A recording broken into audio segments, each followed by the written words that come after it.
Welcome aboard the Travel DJ Blend podcast. Rest assured, your captain and host Brian B. has logged extensive destination event miles as a headlining private event DJ. So expect to reach new heights each and every episode. Your captain will cover everything from DJ tips and tricks, travel hacks, and entrepreneurial advice. Keep your seat in the upright position while we bring you interviews with industry pros, pop culture commentary, and of course, music recs. The perfect blend. The fasten seatbelt sign is on, as we will likely experience turbulence from knowledge nuggets and truth bombs being dropped regularly. You're going to need your tray table, as taking notes is optimal. Smoking is prohibited on this flight, but your mindset shift will be fire. Your crew will be elevating the conversation and challenging the status quo. We know you have a choice when you fly this high, and we thank you for choosing the Travel DJ Blend podcast. Here's your captain, Brian B. Enjoy your flight.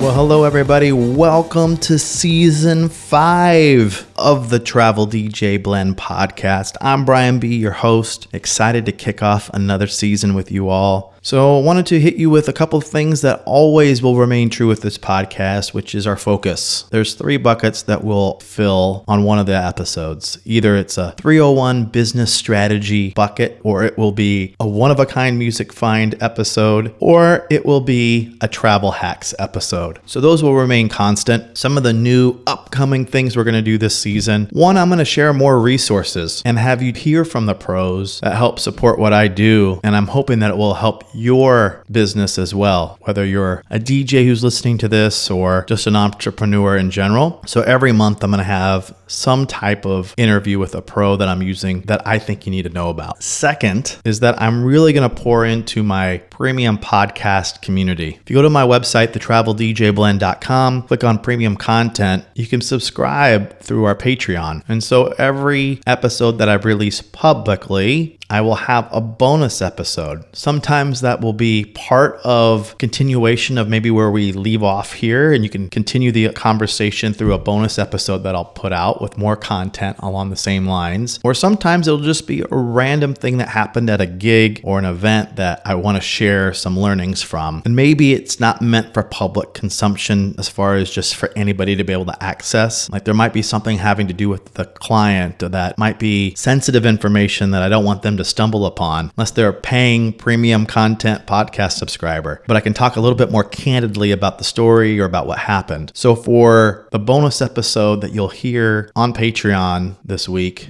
I'm going to share with you some lessons that I learned traveling internationally this last week in Jamaica. I've been in this travel game, going on 12 years doing the traveling component and having that be a focus. And I hadn't run into these issues before. So if you're traveling and doing events in, let's say, Mexico or Jamaica or the Bahamas or Turks and Caicos, a place where there's resorts, this will be great intel. So you'll have to check it out on the bonus episode that's just now uploaded to premium podcast community on Patreon. And again, you can get to it on thetraveldjblend.com. As for this episode that's going out to the public, I wasn't actually going to record this specific topic, which I'm entitling this episode, How I Receive a 75% Deposit. But I felt it necessary because it comes on the heels of a listener who heard my last episode, which was the last of season 4, episode 52, where I happened to mention in the episode that I was taking a 75% deposit on my talent fee. And so this person, who's a private event DJ himself, decided to change the terms and now is starting to ask for a 75% deposit.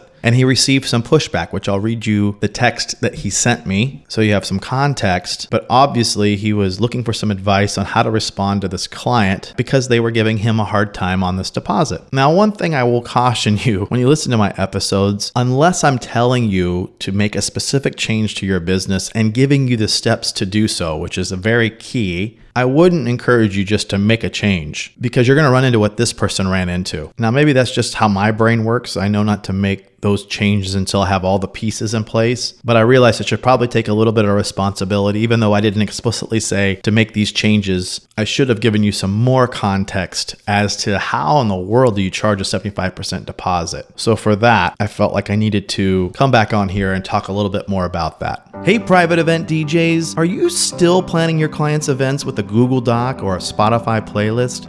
If so, let me help you out.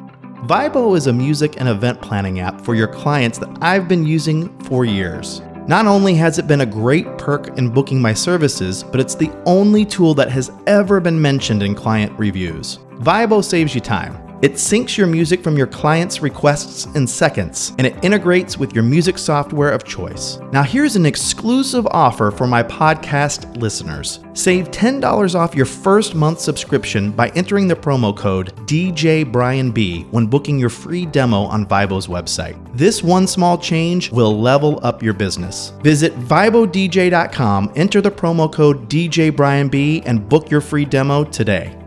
So, here was the text to me from the DJ. I changed my contract to take a 75% deposit, and I got this text today from a bride who I sent the contract to. You had said you take 75% upfront as a talent fee. He also says in this email or this text to me, I did discount this bride, but it's still good money for me. How would you reply? Well, first thing first, why in the world would you discount? You're sending a very confusing message that I'm discounting, but yet I'm taking a 75% deposit. Like those two things don't align. So that's problem number one. You have to believe in yourself enough to go, this is my getting out of bed rate and I'm going to stand by it. And if a client can understand that, then they're probably not the right client for me. Now, I will say, I know this particular DJ. In some cultures, inherently the way they operate is that they almost expect a discount. That's just how the culture is. So you have to build that in knowing that there's going to be a discount, and that's just part of the way that you sell it. In other words, that's just a cultural thing. So it's not done as to close the sale, I'm giving an additional discount. You know going in, that's just a cultural thing. So let's say that your get out of bed rate is, I'm just going to throw out a number, but let's just say it's $2,500. Well, then you would print that the actual get out of bed rate is, I don't know, $3,000, and you're giving them a $500 break. That's the true number for you to get out of bed is $2,500. So you built that in knowing that you're going to have to give that because the culture kind of demands that you do. And again, that's very rare. There's only certain cultures where that's the case, but that's kind of how you get around that. Let's read the text from the bride to the DJ. Apparently, this was the last part of the text to them because it says, lastly, we see that you require a 75% deposit to retain your services. I'm going to stop there. What I said on the episode was a 75% deposit on the talent. That doesn't say that here. He said it was a 75% deposit on the talent, but what's included in the talent? If it's the overall fee, I would never take 75% up front because it's disingenuous. And I'll get to that in a second. So this bride continues. We would really love to work with you. However, we feel that a 25% deposit up front with the remainder paid a week prior to the event is much more fair and is the industry standard and norm. I'm gonna stop there. Holy cow. So much wrong with this statement.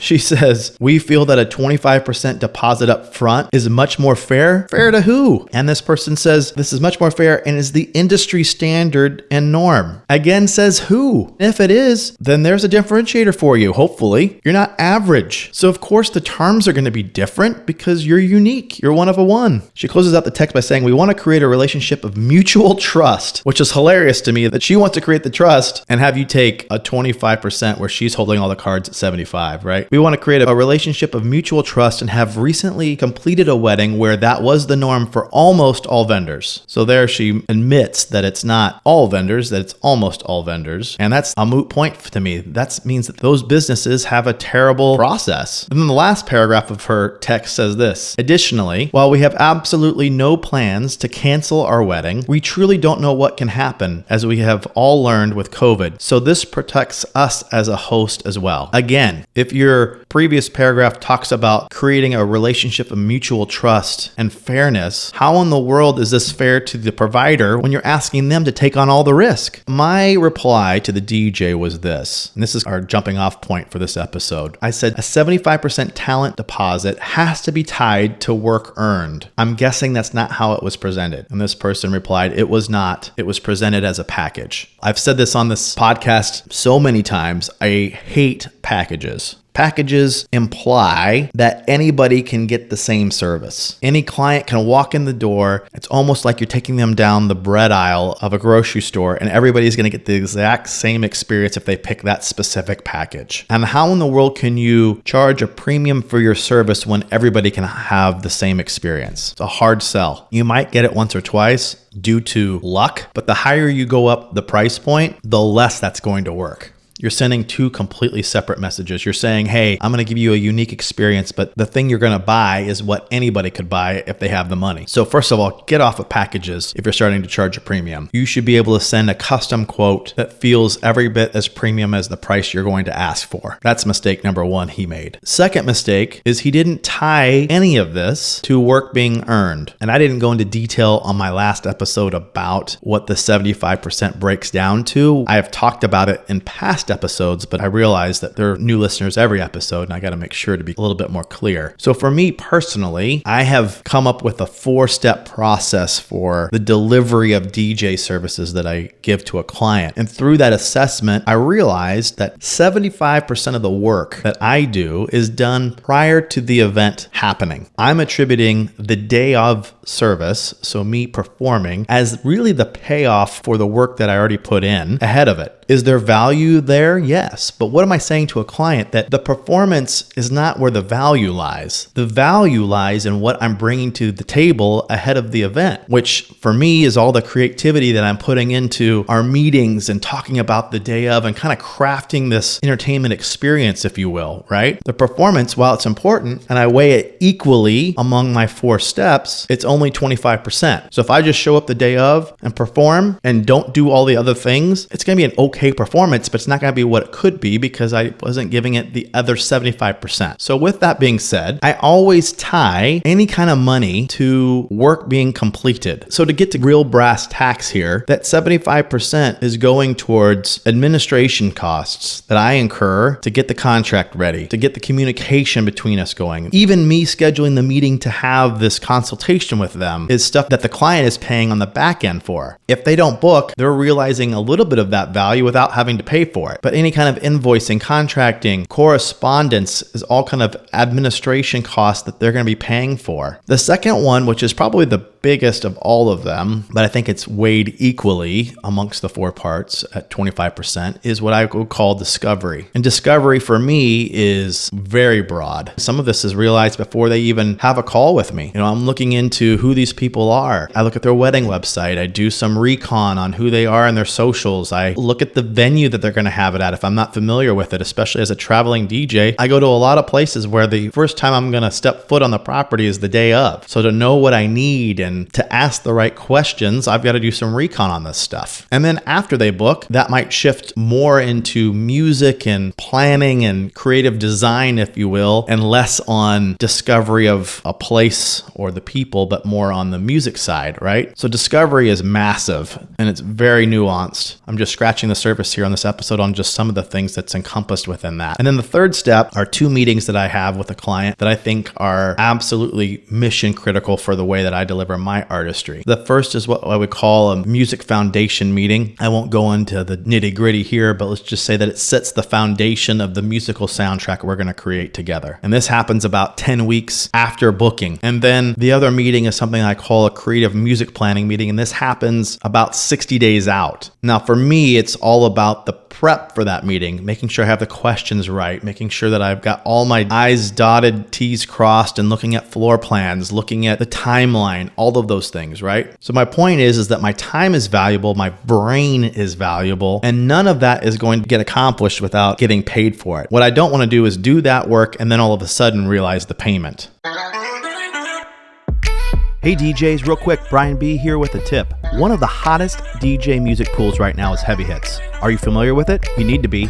They cover literally every genre, from top 40 to hip hop to Latin to Afro beats and more. Not only that, but their curated playlists and charts, including trending Spotify and TikTok tracks, are second to none. The interface is easy to use, and they have a ton of exclusive edits, which I use on the regular. But you want to know the best part? For my podcast listeners, I have a special promo code that will give you a 30-day trial for $5. Yep, you heard that right, $5. Go to heavyhits.com and enter the promo code BrianB. That's heavyhits.com, and the promo code is BrianB, all one word, no spaces. Take advantage of this right now and up your music game today. So a couple of things here. The first is I'm not asking for money for the performance part or what I'm quantifying as the performance part of the pie until we get really close to the event. Also, there are other components that I'm not charging a deposit on. That is the production costs, the gear. I don't charge a deposit for that because if the event doesn't happen, let's just say worst case to this lady's point, if COVID comes back, then I'm not having to pay any money back because I never collected it in the first place. Now, as we get closer, it's due on the balance fee, which is not a week prior, by the way. I would never do a week prior. It used to be 30 days. Now I'm 60 days out is when I expect that balance payment to be due. And I go back to what I said on the last episode that he or she with the most money wins. And it's not, again, what you can charge. It's who has it in their possession. And in this case, if this client has 75% of the fee, in theory, they could cancel. There might be a little pain in that, but they control all the cards. In my case, the way I'm positioning it is that 75% is for work that is going to be realized because all three of those steps, minus those meetings taking place, the prep for those meetings is being realized. So that's what I'm collecting on. And this is a huge part of my initial sales call, as a lot of people will refer to it as. In my case, I call it a discovery call. And I talk about these 4 steps. And I talk about what that 75% is going to go towards. And I've figured out about how much time I'm putting into these events. For myself, it's between 30 to 40 hours. And that includes the day of which might be 10 to 12 of that. So again, 75% of the time is up front, and that is what they're paying for. I would never just slide the 75% in there off of a package and let them figure out why I'm charging that. This is something that you have to explain to a client so they can fully grasp your process and see if they resonate with it. I mean, truth be told, this particular client looks like a complete red flag for me on so many levels. There's no way I would take this job, even if she was willing to pay the 75%. Just by the way she's worded this, I don't fault her for asking these questions or trying to get this to move, but just doesn't seem like the kind of client that I would want to do business with, because if they're like this already, they're never going to appreciate the process that I'm going to take them through. So I told this DJ I would be doing an episode on this, never gave him my reply. So I'm going to do that publicly on this particular episode here and just say this. Hi, whoever. I'd love to schedule a follow-up call so I can walk you through why the 75% deposit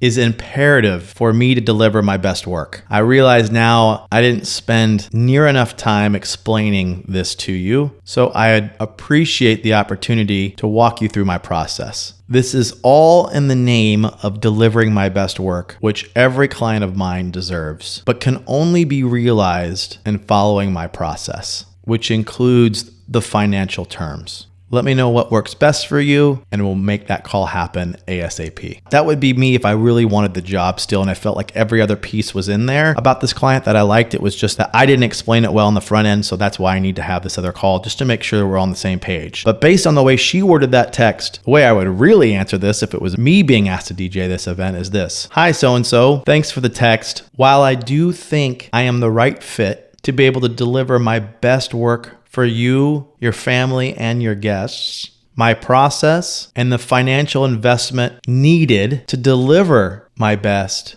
requires a 75% talent investment up front. With that in mind, it appears we are not a fit after all. We wish you the best in your search. Have an amazing wedding experience. And then sign my name. Now, there's a chance they may come groveling back to you and try to negotiate, but you have to stand your ground. Like I said, hold the line. If you're not willing to do that, then what you're saying, maybe not verbatim with your words, but definitely by your actions, is that my process and my financial requirements aren't as important as I'm saying that they are. As this DJ said, I did discount this bride, but it's still good money for me. That makes me nervous. Because the minute you start to do something for just money and not for any of the other reasons, such as it satisfies your creative itch, you know you can deliver your best stuff with this particular client, or you have the best chance of success, to do so, those are the things that should move the needle. When it's just about the money, it's never a good reason. So with that, I hope this episode has been helpful. And with that, I'm going to sign off. We'll see you on the next one.